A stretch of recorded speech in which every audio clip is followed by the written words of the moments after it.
I grew up on a beef farm in Missouri, and like everybody else that raises livestock, we raised a lot of our own feed to stay in business.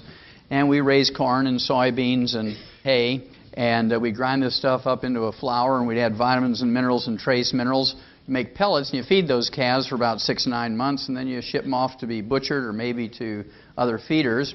And you always save back the very best ones for yourself, and you knock them in the head and eat them. It's a real simple cycle on the farm. And the thing that fascinated me as a teenager was that we went to a great deal of trouble for those calves, and yet, as a family, we ate out of the very same fields. We'd keep back 5 rows of corn for ourselves. We had a garden at the end of the field where we grew our peas and beans and squash and tomatoes. And we wanted to live to be 100 with no aches and pains, and we didn't give ourselves the very same vitamins and minerals and trace minerals that we gave the calves. And I always used to ask my dad, I'd say, "Hey, Pops, how come we go to all that trouble for those calves and not for ourselves?" And he'd say, "Shut up, boy. You're getting farm fresh food, fresh air, lots of free exercise. Don't ask complicated questions." And I was glad to get rid of the farm exercise and go to ag school at the University of Missouri. And there my major was in animal husbandry and nutrition. My minor was in field crops and soils. And I began to learn technical things about soil chemistry and how it related to tons and bushels per acre and ag economics. But I didn't get an answer to my basic question until I became a freshman veterinary student at the University of Missouri. And there I learned that the reason why we put all these vitamins and minerals and trace minerals into animal feeds, bottom line, is because we don't have insurance for them. We don't have Blue Cross, Blue Shield, major medical hospitalization, Medicare, Medicaid. And if we were to use a human health care type of system for animals, it'd be sticker shock for you. And your hamburger would cost you $275 a pound, boneless, skinless chicken breast would be $450 a pound, dozen eggs would be $50 just to pay for the health care. So we learned that we could keep the price of animal products such as meat and dairy and poultry and eggs down to where the average American could afford them simply by significantly reducing or totally eliminating health care costs. And we do that in animals by preventing and curing diseases with nutrition. Well, after graduating vet school, I went to Africa for a couple of years and got to work with Marlin Perkins from the old Mutual of Omaha Wild Kingdom days. And that was kind of a kick. Got to play Frank Buck, use a tranquilizer gun, tromp all over Central and South Africa for a couple of years. And then Marlin sent me a telegram and invited me back to the States. He'd gotten a $7.5 million grant from the National Institutes of Health. And this was more than 30 years ago. And this was to study pollution and ecology and the environment. And my job as the wildlife veterinarian on the project was to do autopsies of animals that died of natural causes in the big zoos around the United States. And I was supposed to identify or find a species of animals that was ultra-sensitive to pollution. And we're going to use that animal much like the old coal miners used to use canaries. You know how that goes. They take the canary down in the mine, and if methane gas or carbon monoxide were to leak in the mine, the canaries were more sensitive than the men and would drop off the perch and die, and long before the men were in danger of suffocating or blowing up. Well, to make a long story short, after some 12-plus years of working on this project, I had done some 17,500 autopsies in over 454 species of animals, plus 3,000 human beings for a comparison. And what I learned was that every animal and human being who dies of natural causes dies of a nutritional deficiency disease. And I got kind of excited about nutrition again, and I wrote 75 scientific papers on the subject, wrote chapters for 8 multi-author textbooks, actually contributed a textbook myself, 1,000 pages, 2,000 illustrations. And through the news releases that were in the big universities I worked with, I was on 2020. It was in 1,700 newspapers around the world through the UPI and AP Newswire services. And with all this public exposure and with all this scientific exposure, I couldn't get people who are in a position of authority, either in medical research or in politics, to get too concerned or interested in preventing and curing diseases in human beings with nutrition, just like we did in animals. Well, I got frustrated enough. I went back to school in Portland, Oregon, became a physician, and I practiced there for 12 years as a general family practitioner. And I sewed up chainsaw wounds, delivered babies, used everything that I'd learned in veterinary nutrition on my human patients. And it was no surprise to me that it worked just as well in people as it did in animals. Well, to get started, I always like to talk about longevity. And the human being has the genetic potential to live healthily, to be 120. I'm going to prove that to you in just a minute. Unfortunately, Americans do a lousy job when it comes to longevity. Our average lifespan in the United States is 75.5, about half what we're genetically capable of. In 1990, when the World Health Organization examined the top 32 industrialized nations on Earth, the United States came out 17th. There's actually 16 other countries whose peoples live longer than we do. We ranked 19th in healthfulness. That meant that there were 18 other countries whose peoples live longer than we do before they develop heart disease and cancer and diabetes and arthritis and osteoporosis. We ranked 23rd when it came to live births and first-year survivabilities of babies.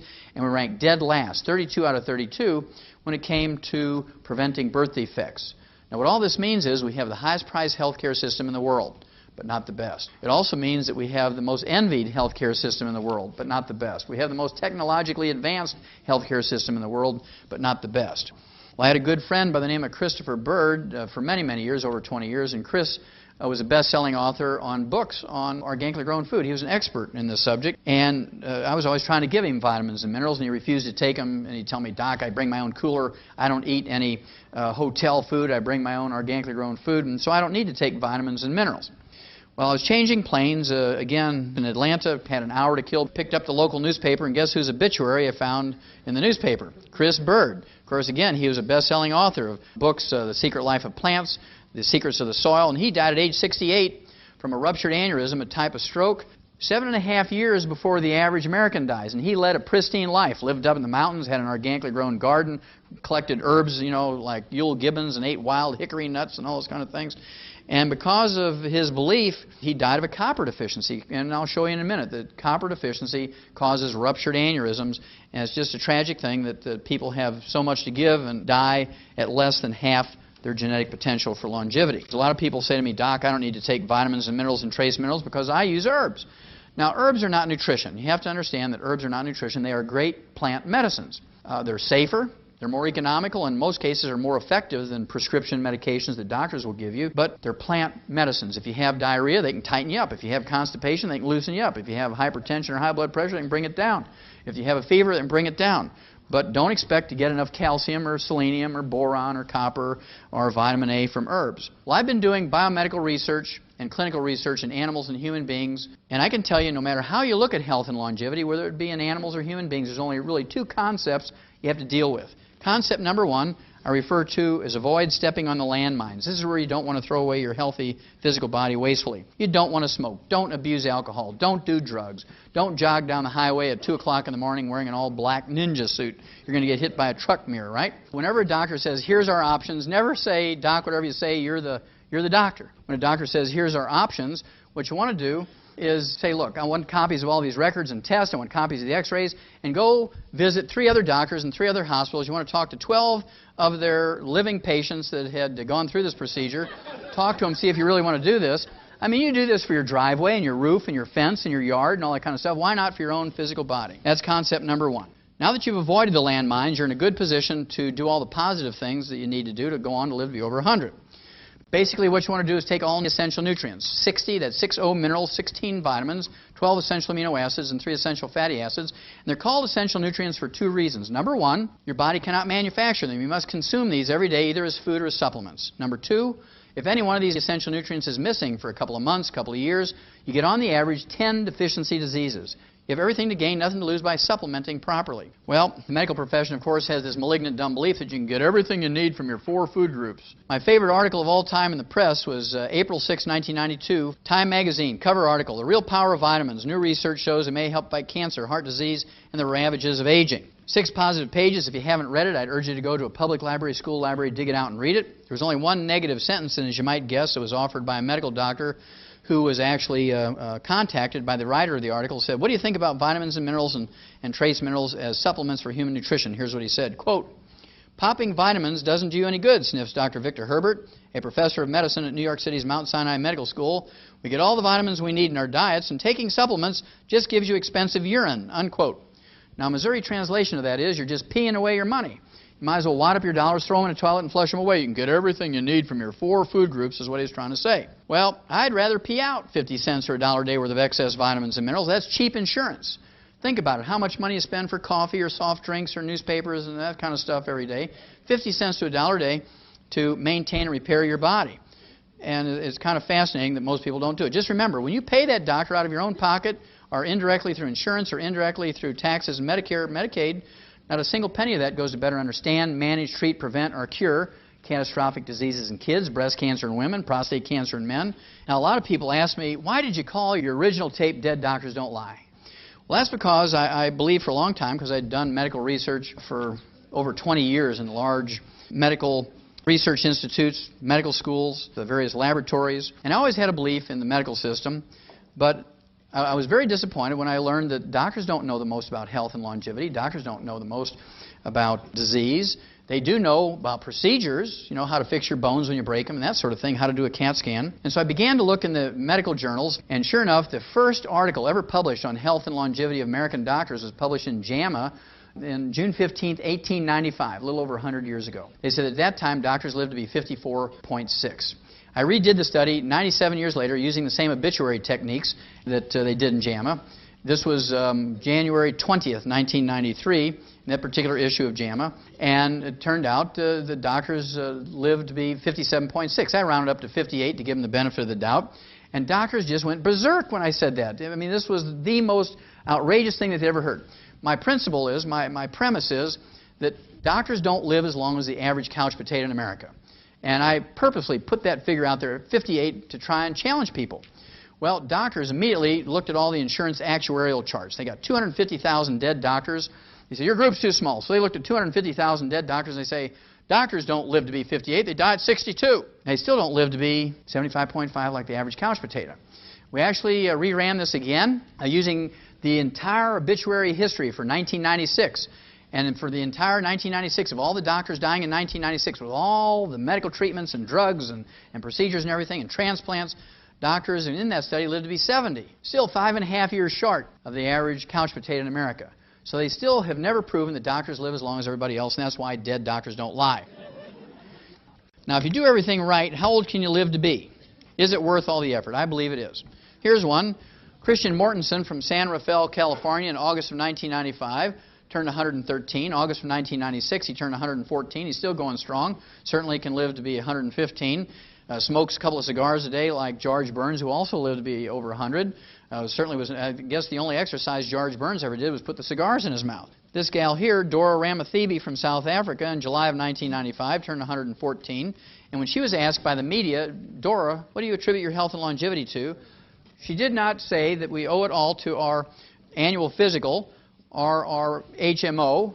She said, I ate locusts every day. Little grasshoppers. She's not a vegetarian. She eats little animals. Pumpkin seeds, tortoise meat, wild herbs, dried fruit, and starts each day with a cup of coffee. This gal here, Margaret Skeets from Radford, Virginia, in 1994 was the oldest documented living American when she died at age 115. Fell over and fractured her hip. 3 weeks later, she was dead from complications of osteoporosis, a simple calcium deficiency, and we'll talk more about this in a minute. Unfortunately, this is not unusual. 75% of all Americans over the age of 65 who fracture a hip or major leg bone don't live 90 days. They die of pneumonia, pulmonary embolism, stroke, and other complications of that fracture. Susie Brunson, according to her family, in December of 1994, was the oldest American when she died at age 123. And they based their claim on her birth date, December 25th, 1870, which was recorded in the family Bible. And this fellow here, Francisco Barrasanueva Chaparina, October 1995. He was from a little town outside of Bogota, Colombia, turned 125. When he was asked by the media, Francisco, what do you attribute your health and longevity to? He said, well, I drink a gallon of goat's milk every day. Also, it's kind of fascinating in his birthday announcement. This is not an obituary, this is a birthday announcement. Said that over 40 years ago, his physicians told him he only had a couple of months to live, so he had his sons build him a coffin. And he's been waking up every morning for more than 40 years, sitting by that coffin waiting to die. Good nighttime comes, he goes to bed, wakes up the next morning, sits by the coffin, waits to die. Now, he's still going strong, and all the doctors who told him that more than 40 years ago are long since dead. Now, this fellow here, Hamoudi El Abdullah from Syria, died at age 133, and he was still fathering children after the age of 100. He remarried for the 4th time when he was age 80.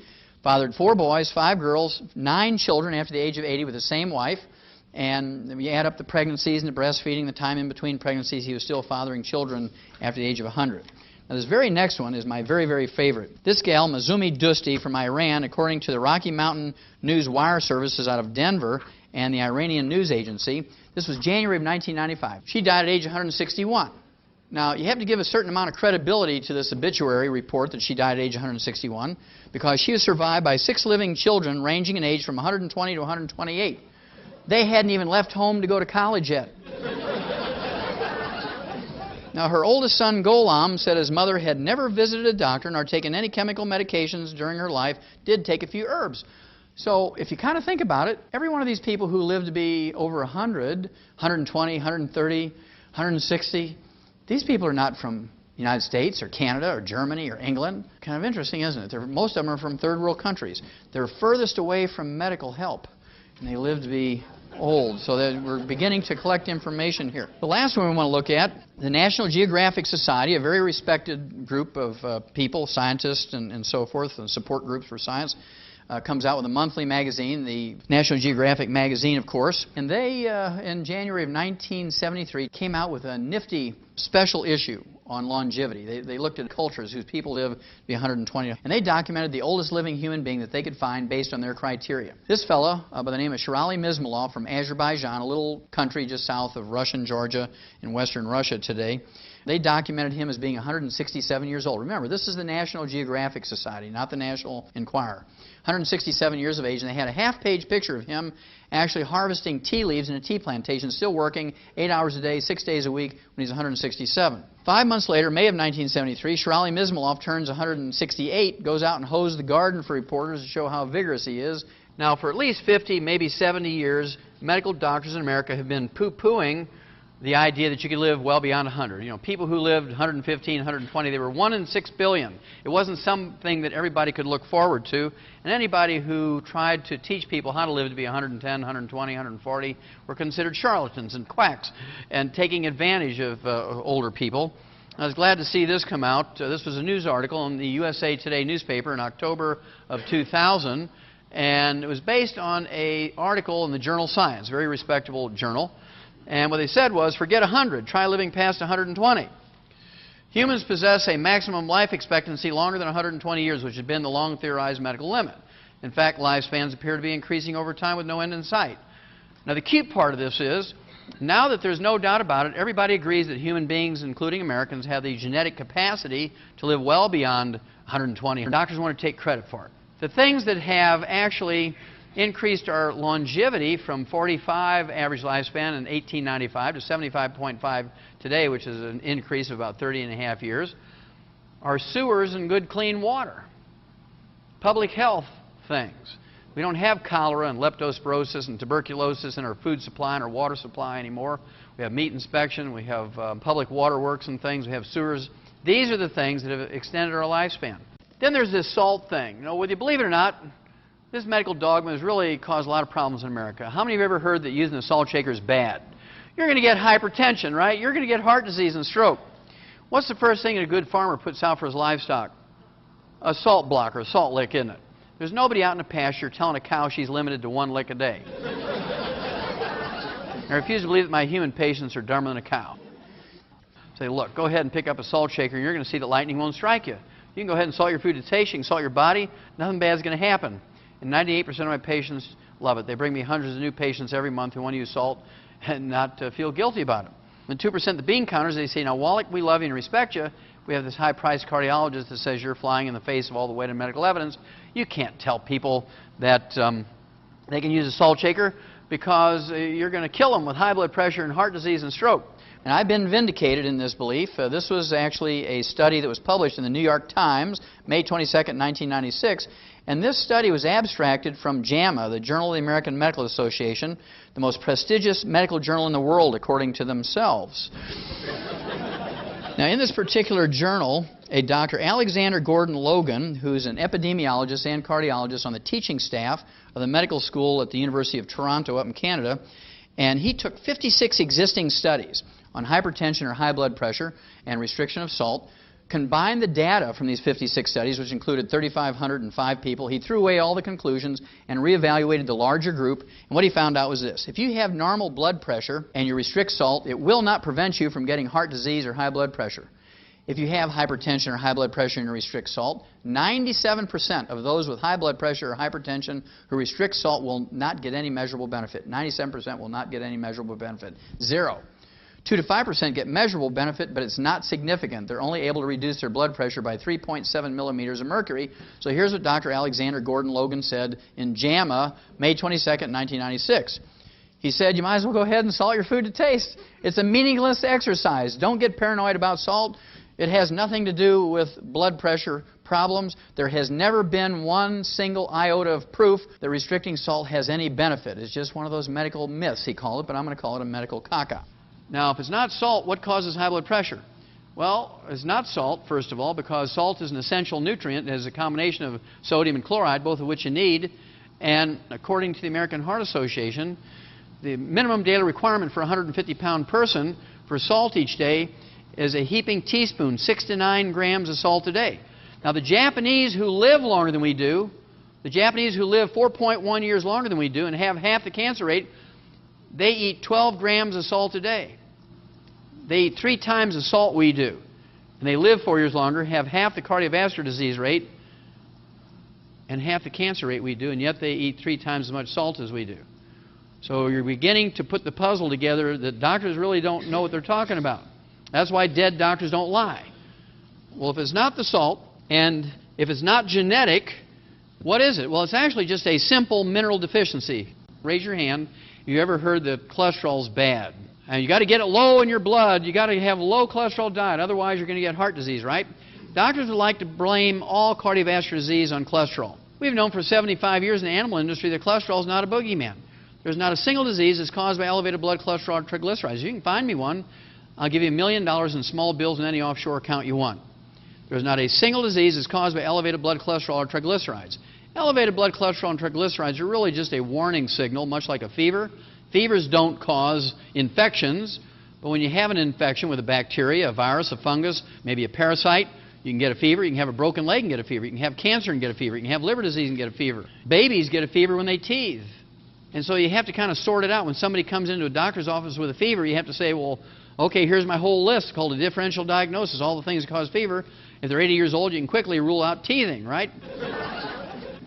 But the rest of them, you may have to do some lab tests for them. At any rate, the same thing is true for elevated blood cholesterol and triglycerides. When you have elevated blood cholesterol and triglycerides, it might mean that you have hypothyroidism or low-functioning thyroid gland. You could have diabetes. You could have deficiencies of niacin, chromium, vanadium, the essential fatty acids. You could have liver disease. All kinds of reasons why you might have elevated blood cholesterol and triglycerides, but they in themselves don't cause any problems. Now, the Eskimos above the Arctic Circle have a traditional diet that's 98% red meat and blubber.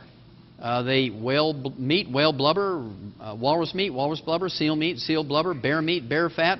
There's not a single Eskimo above the Arctic Circle that has a Mr. Juice Man juice or eats organically grown broccoli.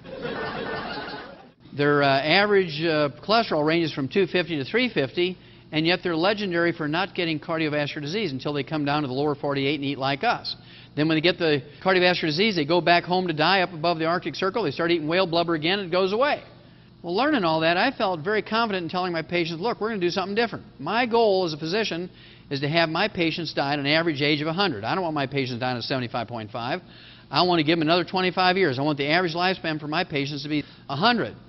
And we're going to do something different. If you want to do everything that all the other doctors and patients are doing, I want you to go to them because I don't want you to lower my average, right? We're going to do something different. It's just real simple. My favorite disease is arthritis. I love arthritis. Now, the reason why I love arthritis is it's easy to fix. And when you can fix something as horrible and as debilitating, as painful and as expensive and as miserable as arthritis, you get kind of excited about this concept of preventing and curing diseases with nutrition. And so I tell people about this arthritis thing all the time. So let's have a quick look at arthritis. Number one, 75 to 80% of all Americans over the age of 50 get arthritis to one degree or of one type or another. And according to the CDC, the Center for Disease Control, 35 to 50 million baby boomers are going to get arthritis in the next 7 to 10 years, and there's not a single medical treatment designed to prevent or fix it. Aspirin certainly doesn't fix arthritis, causes gastric bleeding and death. Tylenol doesn't fix arthritis, causes 50,000 cases of kidney failure each year, 5,000 of which are so severe you need a kidney transplant. Then there's ibuprofen, Advil, and Aleve. These things don't fix arthritis, and they cause liver disease in 2 to 5% of the users, including liver cirrhosis, even if you don't drink.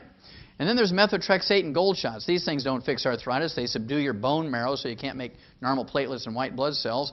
And then you have the granddaddies of all the medical treatments for arthritis, prednisone and cortisone. They don't fix arthritis. They subdue your immune system, which leaves you open to diseases far, far more horrible than arthritis. And prednisone and cortisone accelerate the loss of minerals from your bones, something you don't want when you have osteoporosis and arthritis. Now, when these prescription medications and over-the-counter medications don't work anymore to relieve pain and inflammation, the only thing left for you medically is joint replacement surgery. And I never like to send my patients in for the joint replacement surgery because they never work out well. In fact, many times you're worse off after the surgery than you were before the surgery. The advantage my patients have always had is that I'm a veterinarian as well as a physician. And so I always used to tell my patients, look, we have all these nutritional formulas designed to prevent and cure diseases in animals, including arthritis. And so I tried adapting nutritional arthritis formulas designed to prevent and cure arthritis in pigeons and turkeys, dogs, cats, sheep, pigs, horses, cows, lions, tigers, and bears to human use. And it was no surprise to me. It works just as well in humans as it does in animals because it was designed to prevent and cure arthritis in pigs. And I've literally seen tens of thousands of people who've had a regrowth of cartilage, ligaments, tendons, connective tissue, bone foundation, bone matrix. Doesn't matter if they're 20, 30, 40, 50, 60, 70, 80, 90. I've seen people 97 years old regrow cartilage and bone even if they had bone-to-bone arthritis. If there's blood supply to that joint and that bone, they will regrow bone and cartilage. Well, of course, Harvard Medical School goes berserk when you say stuff like that. Wallach, you can't say those things. The only thing left for people when they get bone-to-bone arthritis is joint replacement surgery. And I'd agree with him if the only raw materials you're using is Tylenol and aspirin and prednisone and cortisone. We've learned over 50 years that you can't regrow cartilage and bone using those things. One of the basic things, of course, that the Harvard Medical School jumped onto, and they said, this is so ridiculous that this couldn't work. And so they took 29 patients, arthritis patients, who had failed to respond in any way to heroic medical treatment for arthritis over 15 to 20 years. They took them off all their medication, wasn't working for them anyway, lined them up for joint replacement surgery, and they said, look, for 90 days before we do the surgery, they gave them a heaping tablespoonful of ground up chicken cartilage in their orange juice every morning for 90 days. They were sort of chuckling in their beer saying nothing's going to happen. Well, here's what happened. In 10 days, these 29 people had complete relief of pain and inflammation, something they hadn't had in 15 to 20 years. In 30 days, they could now open up a new pickle jar that had never been opened without pain to the fingers, wrists, elbows, and shoulders. In 90 days, 28 of the 29 were clinically cured. Now, this is from Harvard Medical School and the Boston VA. That meant that they had complete return to the range of motion. All the pain and inflammation was gone in their fingers and toes and hips and knees and their neck. And certainly, many of them still had knots on their fingers because it was only 90 days. And you'd think they'd call me up, these professors, of medicine from Harvard Medical School and from the Boston VA, and say, look, Wallach, we have to apologize to you. We've been bad-mouthing you for 20 years, and why don't you come up to Boston? Let's talk about the whole thing. Here's what they said. Quote, after 3 months, it was clear that the drug was beneficial, unquote. Chicken cartilage had become a drug in 90 days. Now, why would that happen? Well, because you can't patent chicken cartilage. And they convinced at the U.S. Patent Office that they were using a drug to do this study, and they actually got a use patent on chicken cartilage. And you too, for $3,500 a month, can get Harvard Medical School's chicken cartilage in a capsule for arthritis. Of course, cartilage has chondroitin sulfate in it, glucosamine sulfate, collagen. These are all the basic raw materials to rebuild cartilage and bone. Raise your hand if you know what the red warning light is for on the dashboard of a car truck. Back before we had dials showing temperatures and things, they used to use the red warning light, right? It was called the idiot light. And when that red warning light came on, it meant that your engine was heating up. You didn't have enough coolant or oil, or maybe you broke a fan belt or split a radiator hose. And a reasonable person would pull the vehicle, car, or truck over the side of the road and deal with the problem so you didn't burn the engine up. Even a Mercedes would burn up if you didn't have enough coolant and oil and a fan belt and a radiator hose. Then, of course, the village idiot, that's why they call it the village idiot light or the idiot light, they'd be driving along, they'd see that red warning light come on. They say, I don't have time to deal with this. So they whip out their pliers, they cut the wire of the red warning light, they keep on driving. Now, even a Mercedes will burn up if it doesn't have oil, coolant, a fan belt, and a radiator hose, right? And so you really have to be the village idiot to do that. Nobody in their right mind would do that to their vehicle. How many of you know what pain is for? Raise your hand if you know what pain is for. That's pretty good. Most of you know that. Pain is the red warning light for your body. When you get pain in your foot, your ankle, your leg, your knee, your hip, your back, your shoulders, elbows, wrists, and fingers, your body's saying, don't use those joints, don't use those bones, don't use those muscles until you fix them. It's absolutely criminal for a doctor to write you a prescription for a pain reliever, an anti-inflammatory or muscle relaxant, or any of those combinations without rebuilding the bones and the joints and the cartilage at the same time. If they just give you a pain reliever, just give you an anti-inflammatory and or a muscle relaxant without rebuilding the joints and the bones at the same time, all they're doing is cutting the wire of the red warning light. You're going to wear those bones and joints and cartilage out faster and faster and faster. It's actually a negative to be taking painkillers and anti-inflammatories without rebuilding the joints and the bones at the same time. The reason why I say no carbonated drinks, and I've been doing that since 1964, is because carbonated drinks actually will neutralize your stomach acid And you cannot efficiently absorb minerals, digest protein, or absorb vitamin B12 without stomach acid. You have to have stomach acid, like battery acid. Doctors have the criminal belief that you don't need stomach acid. And they give you all these drugs to get rid of your stomach acid, antacids, and they give you drugs to stop producing stomach acid, right? They don't want you to have stomach acid. Absolutely criminal. You can't digest food and absorb food without stomach acid. I know most of you knew that carbonated drinks neutralize stomach acid. If you remember back 25, 50, 75 years ago, when somebody would ask their doctor, say, look, I overate a Thanksgiving dinner, and I have heartburn and indigestion. What do I do? And that was before they had Zantac. They say, well, take some 7-Up, drink some ginger ale, drink some club soda, take some sparkling water, because the carbonation will neutralize your stomach acid and give you some relief, and it would. Now, if you do that 3 times a year, drink a carbonated drink 3 times a year for Thanksgiving and Christmas and Easter because you overeat during those holidays, that's okay. You're going to survive. But when you're drinking 2, 3, 4, 5, 6, 8, 10 carbonated drinks a day, you're not going to survive. Because over the long haul, you will not be able to absorb the nutrients. You're going to get some horrible combination of terrible diseases. This came out June of 2000. And this is a Harvard study on 460 junior high school girls in 9th and 10th grade. And what they found out was that those junior high school girls who drank 1 non-cola carbonated drink every day, they increased their risk of fractures and osteoporosis as a teenager by 300%. They found out that if they drank 1 carbonated cola drink, a cola carbonated drink every day, they increased their risk of fractures and osteoporosis as a teenager by 500%. Now, do you think that this is more dangerous for teenagers or adults? It's much more dangerous for adults because you only have 25% bone matrix, and you're very, very slow to recover. Where teenagers have 40% bone matrix, and they can recover in a week's time. We learned in 1957 from a turkey study where they took 250,000 turkeys, and they put them on a complete turkey pellet, trying to get them to finish for market within a few days or a week or so of each other. And in the first 13 weeks, fully half of them, 125,000 of them, died. Farmers were out there every morning. They picked them up every morning by the bushel basketful, took them to the state diagnostic lab to see what they died from. When they opened them up, every one of them had died of a ruptured aortic aneurysm. And one of the clever pathologists says that's got to be due to a copper deficiency, because copper is required to manufacture the elastic fibers of arteries and skin and other tissues, and the mechanism of an aneurysm is identical to the mechanism of a balloon on a weakened wall of a tire. You know when you hit a chuck hole with your tire and you break the cords, the internal pressure blows a balloon, you overload that tire with weight or heat it up on a highway, it blows out. Same way with an aneurysm. When you have a copper deficiency, you get a breakdown of the elastic fibers in that artery, the internal pressure, even normal blood pressure will blow a balloon in that artery, and a balloon in an artery is called an aneurysm. And of course, if it's in a strategic place like the brain, the carotid artery, the coronary arteries, the large arteries, the aorta, pulmonary artery, renal arteries, they blow out, you die suddenly, just like you've been shot. Well, they got excited about this. They doubled the amount of copper in these pellets. The next year they tried to raise 500,000 turkeys, and they did not lose a single one from a ruptured aneurysm. They went from a 50% loss to a 0% loss just by adding a little bit of copper to those pellets. So they said, well, maybe the same thing is true for humans. And in 1958, they started looking at copper deficiency in various species of animals and humans, and here's what they found out. The very first symptom of copper deficiency is white, gray, and silver hair.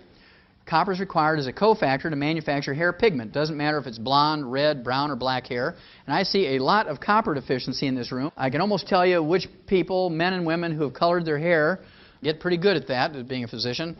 And you don't want to be like a medical doctor and just treat the symptoms. If you're just coloring your hair, you're treating the symptoms. You need to do the basic thing of take some colloidal copper. And if you don't, what's going to happen is you get a breakdown of the elastic fibers in your skin, and you start getting crow's feet around the corners of your eyes and your mouth. Parts of your anatomy begin to sag, and you know you're in trouble when your doctor tells you, look, I've got a golf buddy down the hall who's a plastic surgeon for $10,000. He'll make you look 20 years younger. But you don't need a facelift, a booby lift, a tummy tuck, or a derriere lift. All you need is some copper, and everything will come back up just like you have a hydraulic jack under it. It'll just come right back up. Those elastic fibers tighten right up. People say, Francine, did you get a facelift? You look great. You look like you're 20 years younger. Now, if you don't take some action at that point, the next thing that happens is you get a breakdown of the elastic fibers in the large veins of your legs, and you get varicose veins. If you don't take action at that point, you get a breakdown of the elastic fibers in the large veins of your exhaust pipe, and you get hemorrhoids. So if you have hemorrhoids, varicose veins, things that sag, wrinkles, white, gray, or silver hair, the odds are you have aneurysms developing in you somewhere. And you don't want to, of course, die suddenly of a ruptured aneurysm when your body's been warning you for 10, 20, 30 years. Just remember, people don't die suddenly of an aneurysm. It may be you drop and die. Think about old Albert Einstein. He died of a ruptured aortic aneurysm at 68 years of age. What color was his hair? He was famous for wild white hair, wasn't he? Now, you'd like to think that people who win the Nobel Prize in medicine would at least live to be 75.5, but they live to be 58 just like other doctors. And, of course, that's because they are trained and they believe and they practice. You can get everything you need from your 4 food groups. Doesn't matter if they win the Nobel Prize or not. This guy here, Dr. George Kohler, was the youngest person ever to win the Nobel Prize in medicine in history. 37 years old, wins the Nobel Prize in medicine, and he won the Nobel Prize in medicine for studying monoclonal antibodies, which are antibodies trained to attack cancer cells. And if they ever get this really working, it'll be great because they won't have to use chemotherapy anymore, which kills more people than it saves. 11 years after winning the Nobel Prize in medicine, Dr. George Kohler, now 48, drops dead of a cardiomyopathy heart attack because he believed you can get everything you need from your 4 food groups. Didn't take any selenium, died of a cardiomyopathy heart attack. Now, I have to tell you why athletes are early warning system. Couch potatoes, by definition, are people who go to extraordinary efforts not to sweat. Right? They make every human effort not to sweat. They're changing the TV channels. Honey, bring in the popcorn. I'm changing the channels. Son, bring me the TV guide. I'm changing the channels. By contrast, athletes have the attitude, no pain, no gain. And they're out there sweating and working away, power training, strength training, running, and they sweat. Athletes, no matter age, they sweat more in 5 years than couch potatoes do in 70 years. And when you sweat, you don't just sweat out potassium and Gatorade, you sweat out all 60 essential minerals. If you sweat out all of your selenium and don't replace it by supplementation, you're at higher risk of getting a cardiomyopathy heart attack. You sweat out all of your copper and don't replace it by supplementation, you're at high risk of developing an aneurysm and dying suddenly of a ruptured aneurysm. You sweat out all of your chromium and vanadium and don't replace it by supplementation, you're at high risk of getting diabetes. And if you sweat out all of your calcium and magnesium and boron and zinc and sulfur and other minerals that are required for cartilage, ligaments, tendons, connective tissue, bone, you're going to get a joint and bone injury. What is the biggest single cause of an athlete's career being ended early? Joint and bone problems, right? And that's because they sweat out all the basic minerals that they need to maintain those parts of their body, and they don't supplement with them because doctors tell them that they can get everything they need by eating their 4 food groups. Well, what are the early warning systems for mineral deficiencies? We already told you about white, gray, or silver hair for a copper deficiency. Liver spots or age spots on the back of your hand, side of your face, or neck. These things are caused by a selenium deficiency. And you know, again, about selenium deficiency. Then, of course, you have toe cramps, leg cramps. You can have hypertension. These things are all caused by a deficiency of calcium.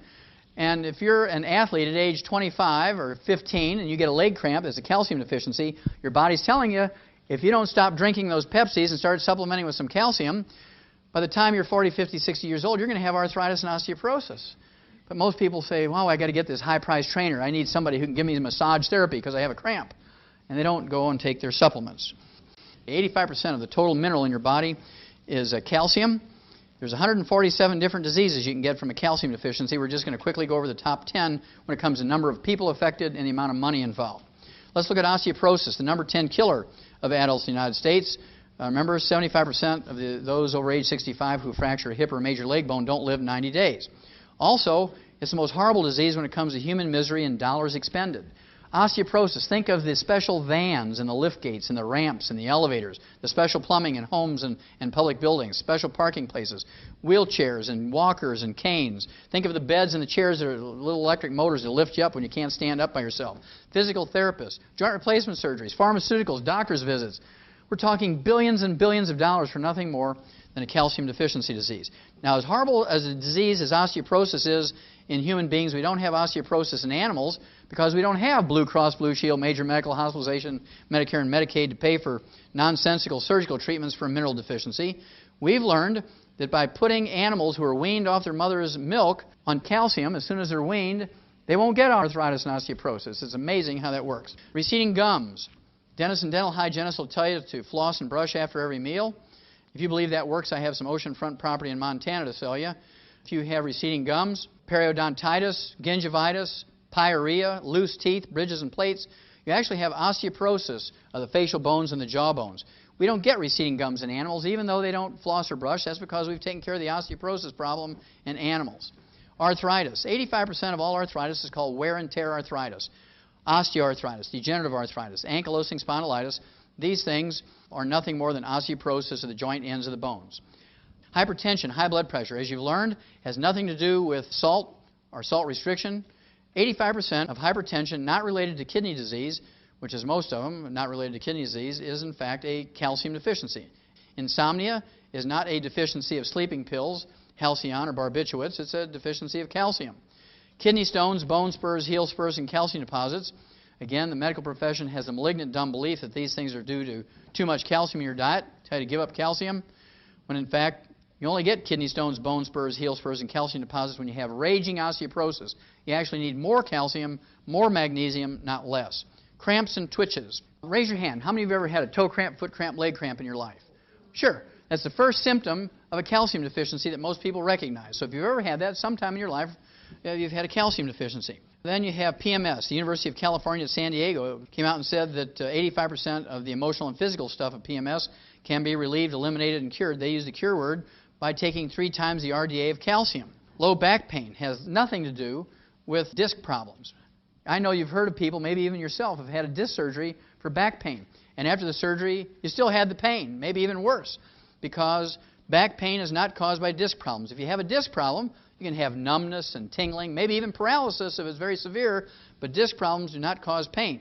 We learned in 1957 in animals that we could prevent and cure adult onset diabetes with 2 trace minerals, chromium and vanadium. In 1985, the medical school at the University of Vancouver, British Columbia, up in Canada, came out and said the trace mineral vanadium alone could replace insulin in adult onset diabetics. Science Diet dog food has 40 minerals in it. Always has chromium, vanadium, lithium, and selenium. Ralston Purina laboratory rat pellets has 28 minerals. Always contains chromium, vanadium, lithium, and selenium. I'll give anybody in this room a crisp new $100 bill if you can find me a human infant formula off the shelf of a grocery store that has more than 12 minerals in it. None of them contain chromium, vanadium, or lithium. Only one, well, 2 actually, Prosoybe and Infamil, I believe, has 12 because they put in the selenium. The rest of them don't. They have 11, 10, 9, or 8 minerals. Our dogs get 40 minerals, our rats get 28, and our kids get 12 or less. You don't have to be a research scientist to realize why our kids are now getting all these horrible diseases that used to occur in people in their 60s, 70s, and 80s. All these diseases that doctors are wondering, is this genetic? These kids shouldn't have this till they're 60. Well, that's because they couldn't get it out of their little can of stuff. If it's not in the can, they don't get it. Again, we need nutrients, 16 minerals, 16 vitamins, 12 essential amino acids, 3 essential fatty acids. And fortunately, over the thousands of years that human beings have been around, we haven't had to think much about this because our food plants, our grains, vegetables, fruits, and nuts take carbon dioxide out of the air and manufacture long carbon chains, many of which are vitamins, amino acids, and fatty acids.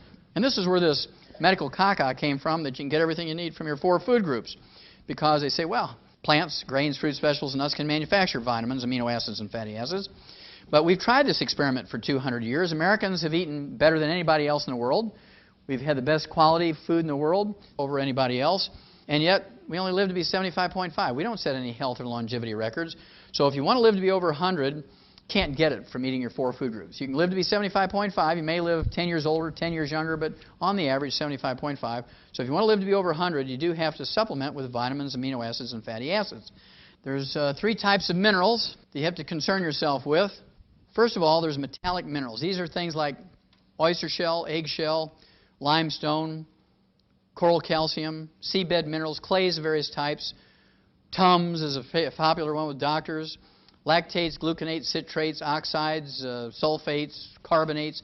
These are nothing but ground-up rocks. We're not designed to eat ground-up rocks. Nobody can show you where humans or animals are designed to eat ground-up rocks. We're designed to get our minerals by eating plants, grains, vegetables, fruits, and nuts. And as a result, plant-derived minerals are absorbable, more absorbable than chelated, more absorbable than the elemental or metallic minerals. Plant-derived minerals are liquid. They're very small particle size. They're 7,000 times smaller than a red blood cell. This is the way they're stored in your cells and are moved around in plant vascular systems and human vascular systems in the liquid plant-derived form. They're negatively charged. I don't know all of the physics and the chemistry. It's one of the basic features of a colloidal mineral that's negatively charged. These 3 factors together give you absorbability.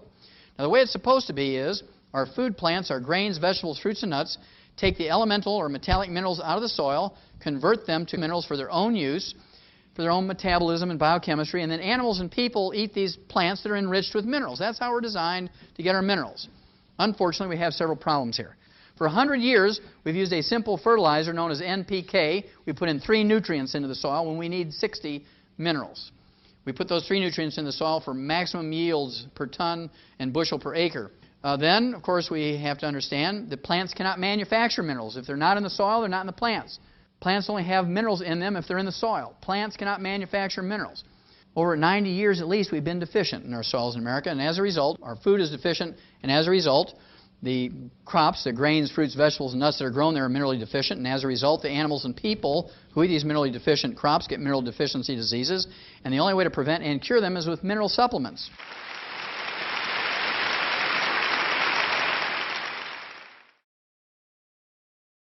Yes, I'm a construction worker, and I hurt my back, and he said that my cartilage damage is permanent. Is there anything that can be done? Well, first of all, how old are you? I'm 28 years old. And what do you normally take for fluid replacement when you're working out in construction? What do you drink during the day? Water, Gatorade. You don't drink any soft drinks? Yes, I do. Okay, because normally construction workers drink a couple of liters of Pepsi a day, right? Yeah, I can probably put down a liter pretty easy. And did you take any vitamins or minerals while you were working in construction? Just recently started. When you were in construction, prior to the back problems? Nothing. Yeah, a lot of construction workers will tell me, well, Doc, if it ain't in the Pepsi, I don't get it, right? And so you're a perfect candidate for the pig arthritis formula, plus the EFA. You need all 90 essential nutrients, and give up the bad things. Give up the soft drinks and the iced tea and the lemonades, and give up the fried foods and the margarines. And I can just tell you, with your age, you can honestly expect to see some really recognizable results in a very, very short time, 60 to 90 days. And it doesn't matter what the doctor said. If you do the right things, get rid of the bad stuff, take all 90 essential nutrients, making sure you get that collagen and the glucosamine sulfate and the chondroitin sulfate, you will repair your vertebrae, you will repair the cartilage, and you will repair the disc. Dr. Wallach, it just seems like every week I pick up a newspaper and I see about our young athletes having problems with their bodies falling apart. What can we give our athletes and our children so that they can be healthy and have long lives that we want as well? That's a great question, because most people believe that exercise is good for you. And that was always a great question. You know, is exercise good for you? Is it necessary for health and longevity? And when you inspect this question, you have to look at professional athletes who spend most of their teenage years and going through university and the semi-pros and the pros training and practicing and doing their events. And if exercise was the factor in living a long, healthful life, athletes should live longer than couch potatoes. But when you look at this critically, couch potatoes in America live to be 75.5, and the average athlete, depending on the sport and their level of competence, live to be 62 to 68, far short of what a couch potato lives to be. And of course, athletes suffer from a great many joint diseases and bone injuries and tendons and ligaments, back, neck, shoulders, ankles, knees, and hips, and have to suffer through an enormous amount of surgeries to deal with this. And athletes develop some 800 different diseases. And what is it? Why is it that athletes don't fare as well as the couch potato? Well, it's simply because athletes sweat more in 5 years than couch potatoes do in 75 years. And when you sweat, you're not just sweating out Gatorade, you're sweating out all 60 essential minerals. And they're called essential minerals because if they're missing for any length of time, you get some horrible degenerative disease, many of which are life-threatening. So you don't have to be a rocket scientist to figure out who's more likely to be debilitated or even die of these life-threatening diseases. An athlete who sweats out quarts of sweat during an event or training or practice, or a couch potato who's laying on a couch in an air-conditioned den, switching the channels, yelling, "Honey, bring in the popcorn, I'm changing the channels." And this is very serious because the Center for Disease Control says that as many as 100,000 young athletes under the age of 30, 100,000 each year die suddenly during an event or training or exercise or immediately after an event from cardiomyopathy, heart disease, and ruptured aneurysm. And we know that cardiomyopathy, heart disease, is due to a selenium deficiency, and ruptured aneurysms is due to a copper deficiency. So you can begin to put two and two together. Why does a 10-year-old die of a ruptured aneurysm? Well, he sweat out all of his copper, and you can't get copper from curly French fries and Pepsis. It just doesn't work. Dr. Wallach, what about arthritis? Well, arthritis is my favorite disease because it's easy to fix. It's one of the great myths that the medical profession perpetuates, is that you can't build bone mass after the age of 50, 60, 70 years of age. You can only slow down the loss. And the reason why they say that is because they try to rebuild bone mass using plain calcium, whether it's Tums or calcium citrate or carbonate or gluconate or lactate, and your body will not retain much or any of the calcium you supplement with in your bones without first building new bone matrix. You have to have new bone matrix. This is this rubbery collagen material that looks like tendon or skin, and it makes up 25 to 40% of our bone weight, 40% when you're a child and 25% when you're an adult. And so it's absolutely essential if you want to deal with the wear and tear arthritis, osteoarthritis, degenerative arthritis, ankylosing spondylitis effectively. You have to take all 90 essential nutrients, and the best way to do that is with Dr. Wallach's pig arthritis formula. Remember, I'm a veterinarian as well as a physician, and we learned a long time ago, maybe 100 years ago, in veterinary medicine that we could actually prevent and reverse, maybe even use the cure word in animals, arthritis, simply by giving the animal the raw material to develop properly and to maintain and repair the joints. And so using this information that we developed in animals, if you use the same concept for human beings, I have literally seen tens of thousands of people over the years who had bone-to-bone arthritis, they had osteoarthritis, they have degenerative arthritis, ankylosing spondylitis, which are basically a joint form of osteoporosis. It's osteoporosis, the joint ends of the bones. And they've tried all kinds of medication. And, of course, if you take medication, if you take a painkiller, if you take an anti-inflammatory for arthritis, essentially all you're doing is cutting the wire to the red warning light. Pain in a joint says, don't use me until you fix me. And by taking a painkiller, by taking an anti-inflammatory, which will reduce pain, you're allowing that joint to be used even though it would have been painful without the drug, and so you're wearing that joint out faster and faster and faster. And to me, it's criminally negligent for someone to be prescribed a painkiller or an anti-inflammatory for joint disease without repairing the joint at the same time. And this is where the pig arthritis formula really shines, and it works just like a charm in human beings. So does the same apply for bone spurs? Absolutely. Bone spurs are a manifestation of osteoporosis. A person will get bone spurs and calcium deposits when you have osteoporosis, just the opposite of what a doctor will tell you. And you need more calcium, more magnesium. You need the bone matrix. You need the collagen, the glucosamine sulfate, the chondroitin sulfate. And those bone spurs and the calcium deposits will actually re-architecture back down to a normal bone. It takes a little while. It takes 4 to 6 months to pull that off. But you can do it on a regular basis, absolutely. Cancer seems to be striking everywhere in our population these days. What do we have that we can help people that are facing the challenge of cancer? Well, it's a great question. Back at the turn of the century, 1895, 1900, 1 out of 10 Americans developed cancer. Right now, it's 3 out of 5, and by the year 2050, it's projected 2 out of 3 people are going to develop cancer in America. The onset of cancer appears to be directly related to the amount of carcinogens. These are toxic waste either from agriculture or from the industrial waste that we find in our air and our food and our water and in the dust around us. And the lack of the ability to defend against these carcinogens, and the most common defense mechanism that we have, the one that we have access to in a very economical way, are the antioxidants like selenium, like the grapeseed extract, like the green tea. You're looking at vitamin E, vitamin C, beta-carotene, and avoiding fried foods and margarines and things that we have control of, eating as much organically grown food as possible. And according to the medical school at the University of Arizona, and this came out in JAMA, the Journal of the American Medical Association, December 25th, 1996. I mean, we're talking about a great Christmas gift to the American people. They did a wonderful study, 10 years. It was a double-blind study, 1,300 people.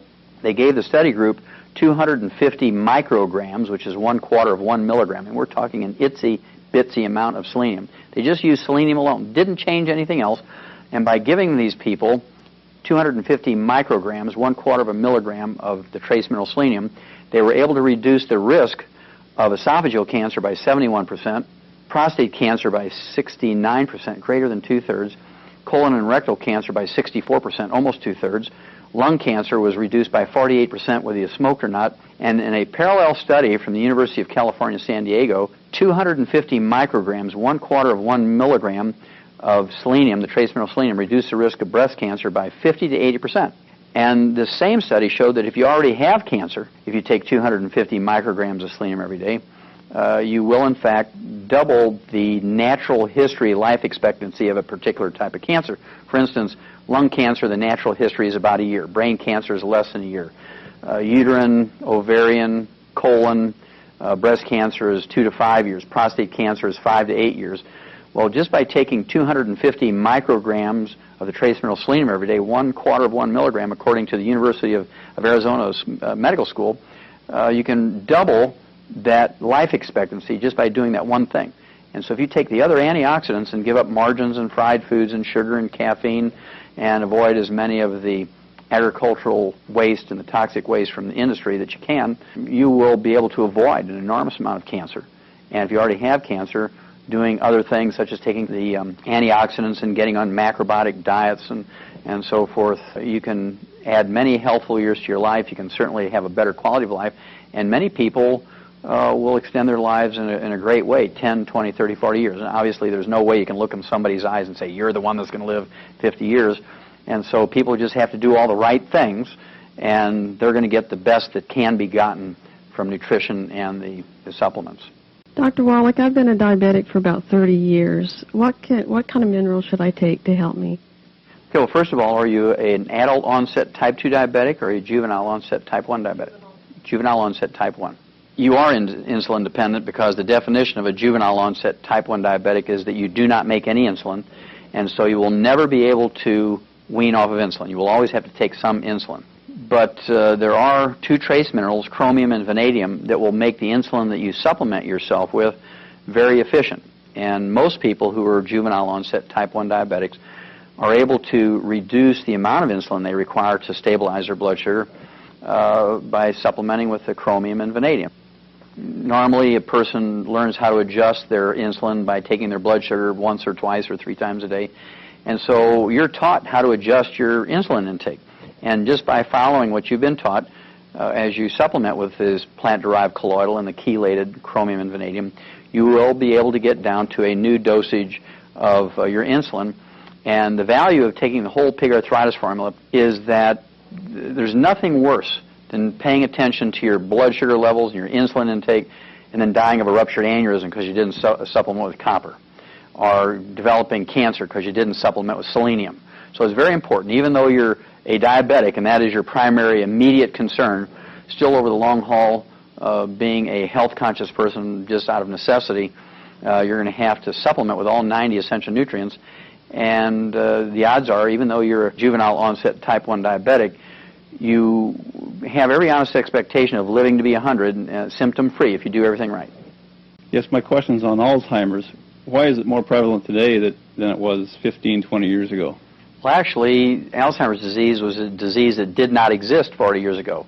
Alzheimer's disease, even by another name, could not be found in any medical dictionary or textbook or taught in any medical curriculum. It only became an entity in the medical literature in 1979, and today it's apparently the number 4 killer of adults in the United States over the age of 65, behind cardiovascular disease, cancer, diabetes, and then comes Alzheimer's disease.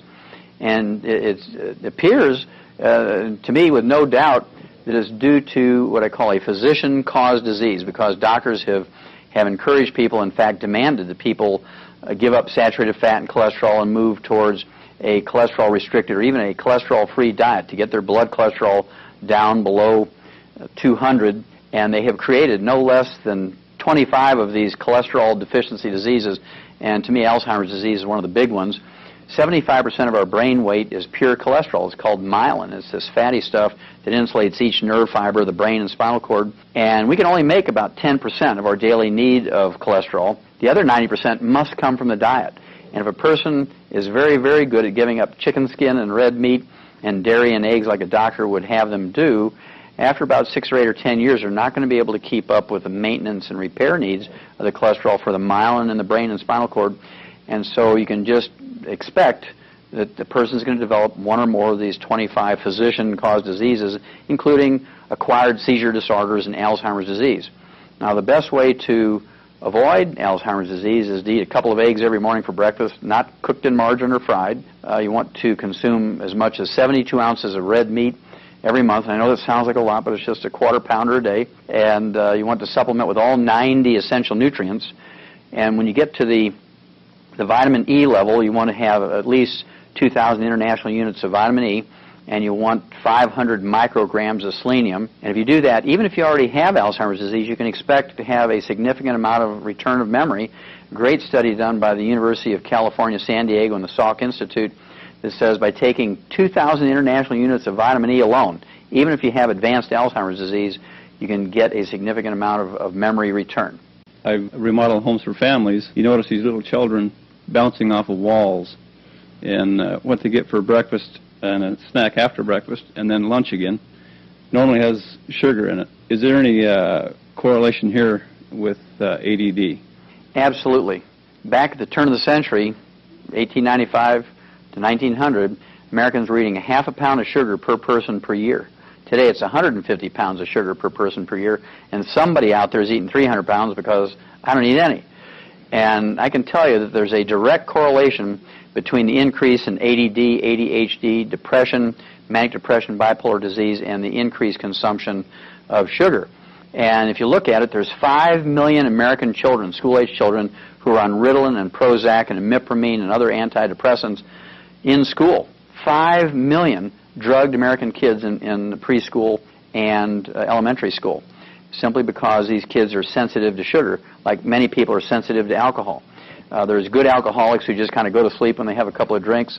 There's the people who get boisterous and sing loud Irish songs when they take a couple of drinks. And there's some people who get violent and very angry and become dangerous to themselves and other people. Child abuse, spouse abuse, they abuse their neighbors. Road rage is another way of looking at this. Life-threatening situations. People actually will gain criminal behavior sometimes because alcohol acts like a drug in them. Same way with sugar. Some people, when they take in sugar, they have low blood sugar and they just get drowsy and fall asleep. Some people, when they take in sugar, they get hyperactive and boisterous and actually ADD, ADHD. And then there's some people, when they take in sugar, again, will have road rage. They're very, very aggressive and reactive and can be dangerous to themselves and their families and other people in the community. And to me, it's criminal for Coca-Cola machines and candy machines in school and then wonder why kids beat up on each other or shoot each other. Well, in addition to getting all the sugar out of their life from sugar frosted flakes and Pepsis and Reese's peanut butter cups and candy and Pop-Tarts and syrup on their Eggos, they have to supplement with all 90 essential nutrients. Even little kids, from the moment they're born, to develop properly, this includes their emotions, and repair and maintain themselves, and especially lithium, chromium, and vanadium. And there's an enormous amount of research in human beings which show that lithium deficiency results in hyperactivity, ADD, ADHD, depression, manic depression, and criminal behavior. And so they have to do both. And you can avoid all this. It's amazing. Just within days, they will be perfectly normal little kids. My next question is, my husband and I are thinking about starting a family, and we want to know the nutritional way to go. Okay, that's a great question. People always ask me, well, when do children need to start taking vitamins and minerals? And the answer is, when they're still an egg is when you want to start them. And so we've learned in the animal industry, and remember, I'm a veterinarian as well as a physician, we've learned in the animal industry that we could prevent as much as 98% of all birth defects, even ones that are thought to be genetic in humans, simply by giving the females, especially the females, all known essential nutrients for that species 6 months prior to conception. Build up that female animal's body in stores of these essential nutrients so that the embryo implants in the uterine wall and develops in an environment that has optimal amounts, guaranteed optimal amounts of all the nutrients, and you will almost eliminate the possibility of a congenital birth defect related to a mineral or vitamin or amino acid or essential fatty acid deficiency. To give you some idea of how successful this is, according to the University of California, San Francisco, right now in America, 1 out of every 33 human babies in America are born with some physical or emotional or mental birth defect. 1 out of 33. In animals, it's only 1 out of 500,000 if they're fed these commercial diets that have all the known nutrients in them. And so it's just very, very easy to understand, well, if we supplement young women and men who are in the childbearing years with these nutrients, that we'll be able to eliminate, totally eliminate cleft palates, cleft lips, spina bifida, eye defects, heart defects, hernias of various types, club feet, no feet, webbed fingers and toes, no fingers and toes, muscular dystrophy, Down syndrome, cerebral palsy, cystic fibrosis. These are all preventable with proper preconception nutrition. So the earlier that a couple who wants to have normal, healthy children and have a wonderful, uncomplicated pregnancy, the earlier you can get on all 90 essential nutrients prior to conception, the better off everybody is. Hello, Dr. Wallach. The women in my family are plagued with hay fever and asthma and allergies, and I don't want to join those ranks. Is there a better way? Absolutely. Let's start with asthma. It's the easiest one to deal with. Asthma is actually a deficiency of 3 nutrients, magnesium, manganese, and the essential fatty acids. And by taking the pig arthritis formula twice a day, you're going to get the optimal amounts of the plant-derived colloidal and the chelated magnesium and manganese. And then by taking the minimum daily requirement, the 9 grams of the essential fatty acids, and those 3 nutrients together, the magnesium, manganese, and the essential fatty acids, will allow you to produce what's called prostaglandins. Prostaglandins are little short-lived hormones that last in your bloodstream 30 seconds, 60 seconds, and your body is continuously making them, kind of rapid fire. And when you don't have those 3 nutrients, you cannot make the proper prostaglandins to keep your bronchi and your trachea open, and that's when you develop asthma.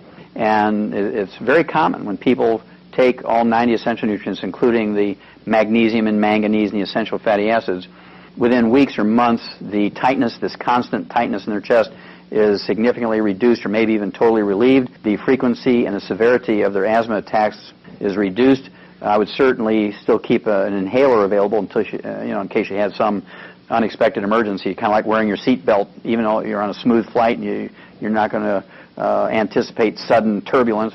You need to be prepared for emergencies, but you have every honest expectation of doing very well. Then, as far as inhalant allergies from dust and pollens, and seasonal ones from dust and pollens, and maybe constant ones from danders on cats and dogs and chickens and feathers in your pillows and that kind of thing, maybe even chemicals that come out of rugs and formica and new cars like formaldehyde and other chemicals. You want to get your immune system working optimally so it can protect you from these things, because most people are able to tolerate them. And what happens is when your immune system doesn't have enough nutrition to function optimally, you become a victim of these things assaulting you all the time. And so what you want to do is, number one, take all 90 essential nutrients. So your immune system, which includes your liver and your spleen, your tonsils and your appendix, your thymus, your white blood cells, which include the neutrophils and the lymphocytes and the killer T cells and so forth. Also, you have eosinophils and basophils. You have neutrophils. All of these white blood cells, you have albumins and globulins, which are the immune proteins. You have antibodies themselves. You have your digestive system, your skin, your tears, the mucus in your body. All of that requires 90 essential nutrients to produce this immune system, which is not just your killer T cells. It includes all of these tissues and cells and organs of your body. Also, if you have these types of problems, you want to get some of these HEPA filters at your workplace, in your home when you sleep. You can get the ones that you plug in your car. You want to eat as much organically grown food as possible. You want to drink filtered water. You want to get as much chemicals out of your diet as possible and reduce this pressure on your immune system. If you have food allergies, you want to have a 5-day rotation diet. You want to take the enzyme, which has the pepsin and the betaine hydrochloride, which will help a person digest the proteins down into single amino acid. And it's the proteins and the allergens, such as danders and foods and pollens and dust, that cause the allergies and even can initiate an attack of asthma. Thank you. You're very welcome. Is it possible that you can take too much? Well, that's a great question, because people are concerned about overdosing with vitamins and minerals. The general answer is that if you look at the medical profession, according to the Center for Disease Control, Harvard Medical School, the U.S. News and World Report, Ralph Nader, Sidney Wolf, Rand Corporation, and many, many other well-respected institutions, they say that doctors kill 150,000 to 300,000 Americans each year in hospitals alone as a result of medical negligence. Doctors injure 1.3 million Americans each year in hospitals alone as a result of medical negligence. And doctors infect 2 million Americans alone in hospitals as a result of medical negligence, for a total of 3.5 million casualties inflicted on the American public each year in hospitals just as a result of medical negligence. On the other side of this picture, there's not a single person who's overdosed in vitamins and minerals and trace minerals to the point where they have to be hospitalized or anything bad happen. And so when you compare the safety of vitamins and minerals and trace minerals and compared with standard medical procedures, it's enormously safe. And that's why I'm so excited about nutrition and the pig arthritis formula and the plant-derived colloidal minerals, and that's the direction I'd go. Dr. Wallach, my 16-year-old daughter has been diagnosed with fibromyalgia. What can you do for her? Well, it's actually an easy one. We eliminated fibromyalgia in animals in 1957. And in sheep, it was called stiff lamb disease, and also in sheep and calves and foals, which are baby horses, and chickens and turkeys, and any other animal that was raised for meat. The disease is caused by a deficiency of 3 nutrients, the trace mineral selenium, vitamin E, and the sulfur-bearing amino acid methionine. And there's 2 things you have to do to deal with fibromyalgia. Number 1, eliminate the free radicals and the trans fatty acids that actually initiate damage to the muscle and cause a scarring of the muscle tissue, which is very painful, even normal muscle movement. And you can understand why they call it stiff lamb disease if you have fibromyalgia. First of all, you eliminate fried foods such as fried potatoes, which are, the teenagers live on fried potatoes, right? So you have to eliminate fried potatoes, fried chicken, fish, shrimp, fried eggs, tempura, stir fry, anything fried, all margarine, salad dressings with oils in them have to be eliminated. And then again, the pig arthritis formula is perfect because it has optimal amounts of the trace mineral selenium in both the plant-derived colloidal and the chelated form. It has optimal amounts of vitamin E and the sulfur-bearing amino acid methionine. And it just works like a charm very quickly. Within weeks or months, they feel and they can recognize some benefit, and many people will get significant benefit very quickly. Dr. Wallach, are baby formulas enough for our babies when they're born? Unfortunately not. Our formulas that we give to dogs, whether it's kind of like Science Diet dog food, or the puppy or kitten milk replacers for puppies and kittens you're going to raise by hand, have 40 minerals in them, including the minerals lithium, chromium, vanadium, and selenium. Ralston Purina laboratory rat pellets contain 28 minerals, including lithium, chromium, vanadium, and selenium. There's not a single human milk replacer on the market, off the shelf of a grocery store, that has more than 12 minerals. None of them contain lithium, chromium, vanadium, and only 2, Pro-Soybean and Infamil, have selenium in them. And it's tragic that we give our dogs 40 minerals and our rats 28 and our kids 12 or less. You can begin to see why we spent $1.2 trillion for health care last year. You begin to see why we only live to be 75.5, half of our genetic potential for longevity of 120 to 140, why we only rank 17th in longevity and 19th in healthiness, simply because we don't get the basic raw materials to develop properly and maintain and repair ourselves from the very beginning. I'll give you a tragic example. Sudden infant death syndrome is something that everybody is familiar with.